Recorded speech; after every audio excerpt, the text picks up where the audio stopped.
Welcome to part two of the Astrix and Sapio podcast series. Today, we're talking about AI and R&D in life sciences, what it can realistically replace, what it can't, how to adopt it without sacrificing reproducibility, traceability, or compliance. Back with me are two experts you met in part one, Dara McCreary from Sapio Sciences and Anthony Chambers from Astrix. We'll cover real-world examples, the biggest barriers labs face, and a practical readiness plan to get started. Dara and Anthony, great to have you both again. Thanks, Samantha. I'm excited to dig into the real how-to this time. So let's start from the beginning. What sort of challenges are you seeing, Anthony, when you're working with customers with their adoption to AI? I think we were talking, you and I, back, just a couple of days ago. We jumped on a call and we were kind of laughing at some of those memes that we just get passed around, and I think we just need to sort of separate the consumer-facing AI versus the kind of AI that we're talking about, and I think that's kind of completely separate stuff, right? Yeah. So, like, when I think about AI, or when we engage folks, even with the Sapio platform, it really falls into four big areas that we see clients aren't prepared to or haven't thought about: organizationally, technically, data, and regulatory. And each of those has different kinds of challenges. Organizationally, it's either limited executive sponsorship or over sponsorship. Like, you got to go run and do this now. Everybody run over to that hill. I think it's just kind of level setting and setting achievable goals as an organization, and then communicating that. It's kind of strong change management. That's critical. Technically, I think the infrastructures tend to be more focused on that we've moved over to the cloud. Some of this new LLM type capabilities that we're going to need. Maybe you shouldn't do that, right? Maybe you should think about bringing some of these things internally. It all really depends. So there's a technical architecture look at component. Data is its own big rock to kind of understand. And I think a lot of times regulatory is kind of that lost or afterthought, and it really shouldn't be. We really need to bring the regulation folks with us to help understand what it is that can be traced, what can be audited, and then also what can be achievable. If you can get those four things at least pointed in the right direction, I think that is a good starting point, and that's really a starting point. Yeah, I can see it, looking at LinkedIn or looking at Instagram. I see all these posts about people not knowing what to do with AI, but being told, use AI. And it's probably even more difficult for scientists, I think, because their information, their research, it's theirs. And I think we have that as a scientist myself, the ownership and not wanting to share it until you're really sure it's ready. And making sure you pick the right, AI or system to work in is important, because you don't want your data going out there.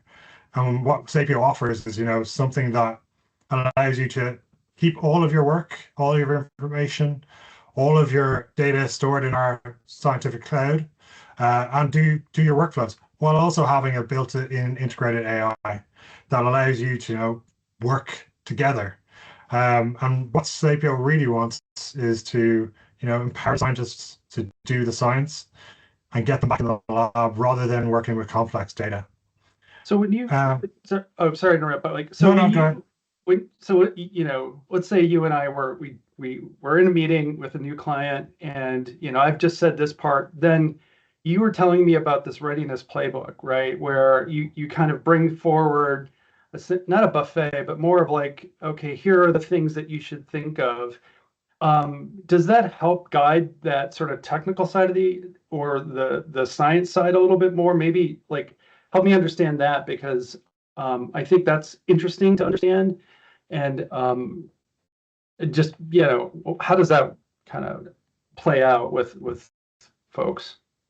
Yeah, so I've worked with a lot of different customers over the last few years, and one thing we find is they're not, their data is all over the place. And having data all over the place doesn't allow for an efficient AI, and being able to bring some stuff in, if you're using your off-the-shelf chat GTP and you bring in data and you want to look at something that might not have everything you want, So what we're trying to do with customers is we're trying to make their data organized in a way that, an AI like Elaine can really use it and be beneficial to you. Because we don't want you to be, going in there, putting all your information in and then asking questions and not getting the full picture. So by having your workbooks, your data, your data in the one place inside Sapio, that really gives you a huge benefit on understanding what's there. You don't have data silos or you don't have misinformation. So by having it all there, it gives you a full picture and gets you answers quicker and allows you to get that information you need. So when we look at when we go to customers, we try and say, keep it all here, keep it all in Sapio. Don't have your Excel sheets over there, your data on a USB. That's not really usable. Right. And I'm sure when you talk to customers, what they want to do is use that data. Yeah. We kind of use the term sometimes walled garden. It's kind of ubiquitous, right? But that idea of inside outside, this is the curated space. We know the lineage, we know the quality, we have access controls, we have the governance in place, and that then is a good data starting point. Then I think what you're saying is, okay, well, let's point some of these Sapio tools. Let's start pointing at that, kind of trying it. That would give me at least a little bit more comfort as a scientist, in a specific lab, going, okay, now I get it. I can trust that this stuff is over here. I can try this out over here, and then I can start kind of playing with prompts and evaluating how to use some of these tools. Is that kind of what I'm hearing? Is that kind of the focus? Yeah. So Sapio's Elaine uses simple basic English text prompts. So if you're just running a certain data, you're looking for certain information, you can put in there, hey, show me everything that I got, 0.5 micrograms of between this date and that date, without having to be able to be a programmer, without having to, create specific prompts. We can get you that information. And if the information's there, it'll be, thrown up in front of you and you can do what you need with it. Create, then you can ask her to create charts based off of this information. Yeah. Show me, all the patients I looked at between X and Y, and you can dig into that information as you need. But it's about starting off simple, using simple, plain English to, understand how Sapio's Elaine works. And then you can build upon it, create more complex searches. You could potentially have save searches, that runs every day for a manager. I want to see how many samples this employee worked through this week. And you can look at that and see where your bottlenecks are and get the data a lot easier. You were showing me a little bit about this SOP to experiment capability, which kind of was amazing. So not to put you on the spot, but so if I have an SOP and I essentially load that in almost like a cartridge, right? Thinking lab a little bit. Just walk me through at a very, very high level. How do I get my initial experiment out, and is that usable, or do I have to massage that?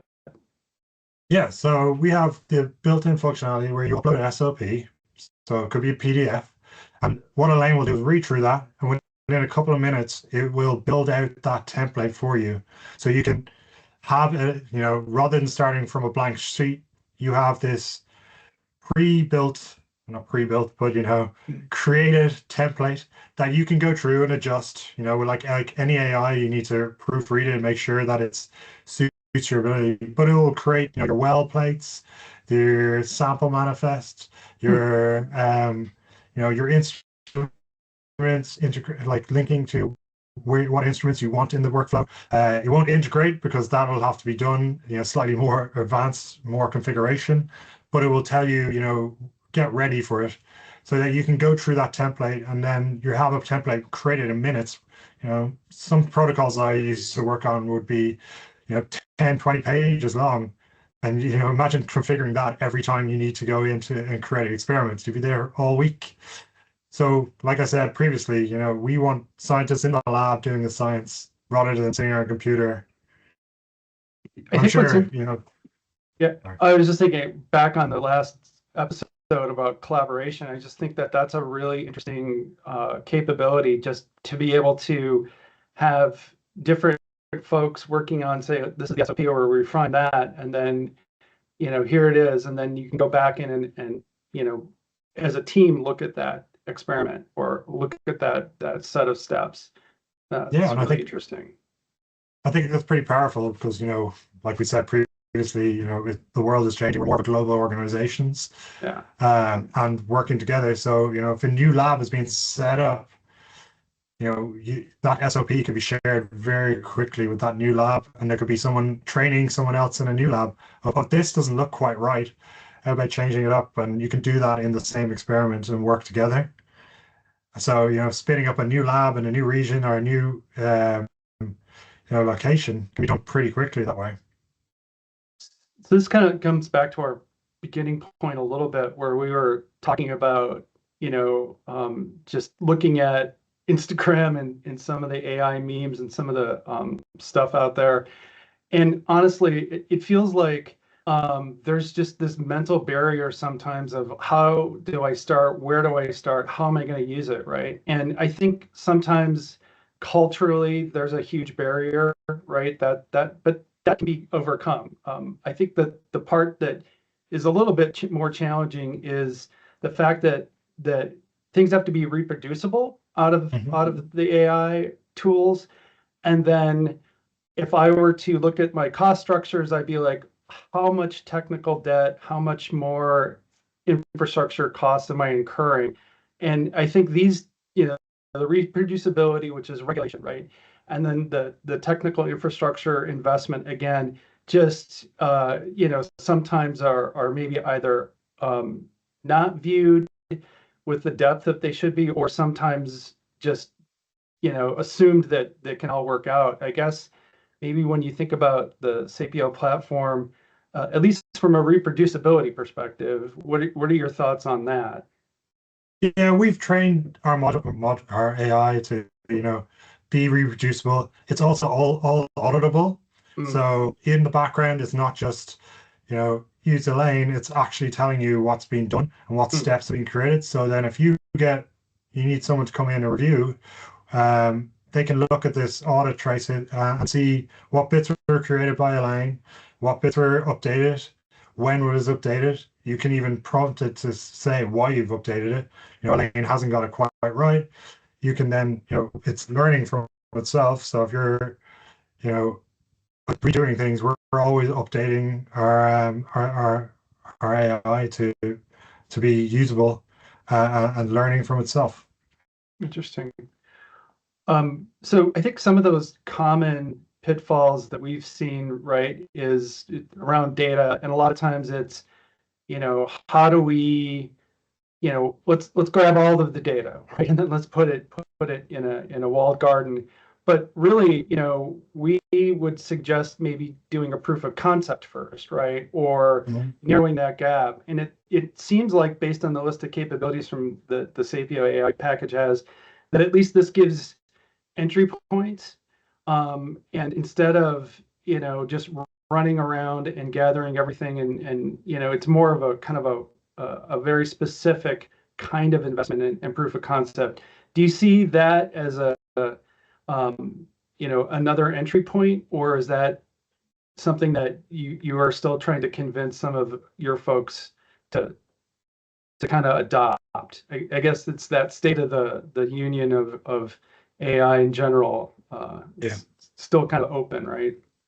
Yeah, I think we have a range of customers. There's some customers that are jumping on the bandwagon and saying, we want to use AI, we're using AI for everything, we're not afraid to use it. We then have other customers, and they seem to be more research-based, where, they don't want to put any information. We're not even able to record meetings just in case, an AI is used to make a summary of those notes, and those notes get out. Even though we don't have that ability of, putting it in, we're trying, with Sapio, is all your information is kept separate from everybody else. Your, one lab information isn't going to go train our model to go work on someone else's work. It's only for you.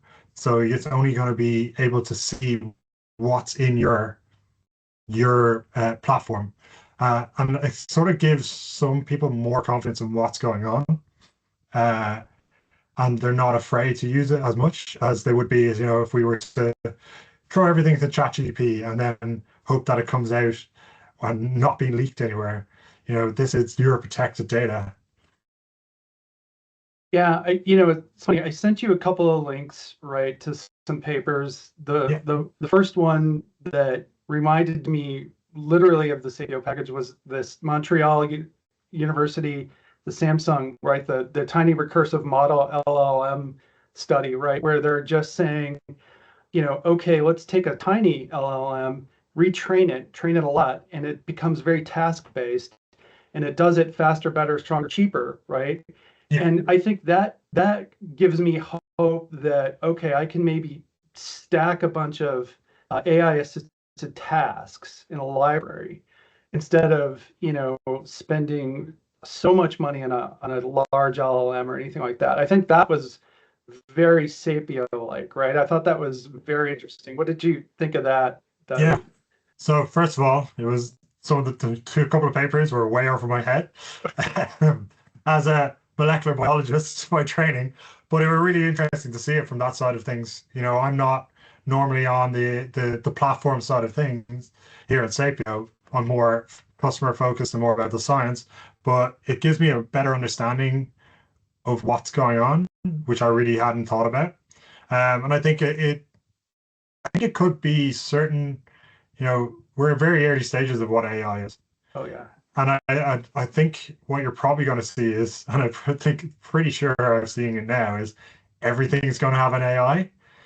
But how useful those AIs are, like I think we're looking at a new house and there's a AI in the house pet website saying, give us your information and we'll give you this. Yeah.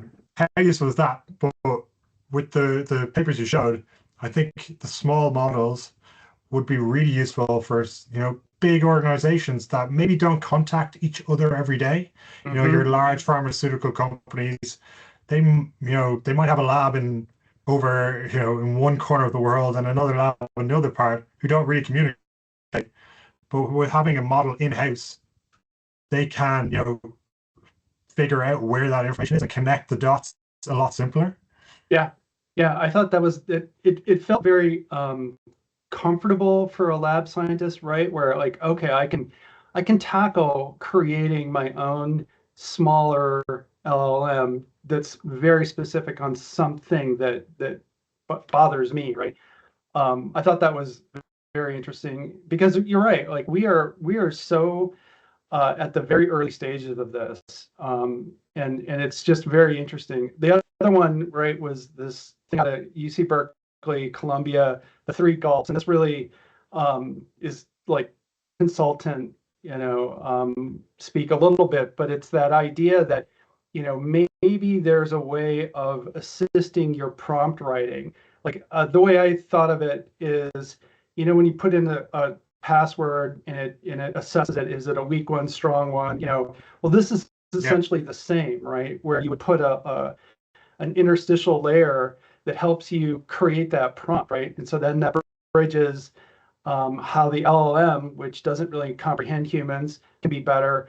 It could make your prompt a little bit more specific, or also generalize across that entire data ecosystem that you've used to train your model. I think that is definitely Sapio-like, right? In that sense that it's a kind of a curated tool that helps me engage with my data, and I thought that was very similar to what you guys have. I don't know. I know again, it's like you read the paper and you're like, wow, that's kind of really interesting, and then like how can I use this in my life? But I don't know. I thought that was kind of a good send over to you. Yeah, no, it really was. And I think it does link into what Sapio has. Sapio, I've seen examples internally of, creating a prompt, getting a spelling mistake, or not under, or maybe, the words aren't correct, as a person who has dyslexia, spelling isn't my best forte. So, but Elaine was able to pick that up Yeah. because it's aware of what's going on. It knows what you're looking for, and will be able to pull out that information, even if you have those spelling mistakes. It will ask again if it doesn't totally understand, but it will be able to give you some information, even if it's not 100% the best, best prompt in the world, and you can refine it and work on it. Yeah, I like that saved prompts and saved searches. So, well, yeah, I mean, I think that it just gives me more hope and more positivity rather than, you sort of get weighed down with just all of the AI hype or anti-hype or whatever the heck is going on. But, if you just bring it back to early days of lab notebooks even, right? How, okay, yep, it's scary, but let's try it, test it, roll it out, and I think it's achievable. So yeah, it's interesting. Yeah, it definitely is, and I think it's only the beginning. I think there's a lot of stuff in Sapio's pipeline that is exciting in this area. Kevin, who's the CEO, is very AI on top of it, and is trying to push that within the world of science. And I'm very excited for what's coming out in the future. Yeah, I mean, even at Astrix, right, we're all learning just as fast as everybody else, right? And, we look for entry points, how can we help our clients support them, sustain their capabilities? And, as we refine our capabilities internally, and, conversations like this, I think are good just from a touch point perspective, and just to kind of see what others are doing. So I really appreciate the time and the collaboration, and I'm glad that at least you took a look at the articles, and just it's been a pretty good couple of sessions. So yeah, it's been I've learned a lot, and understanding from the partnership side as someone who works a lot with partners. It's good to hear from you, and definitely I've learned a lot more about AI and models, which I didn't really I think I took one class in scientific computers, and that went straight over my head and it was dropped the next semester. So I've learned a lot today from talking to you and from the papers, and hopefully we can continue to work together on these sort of areas.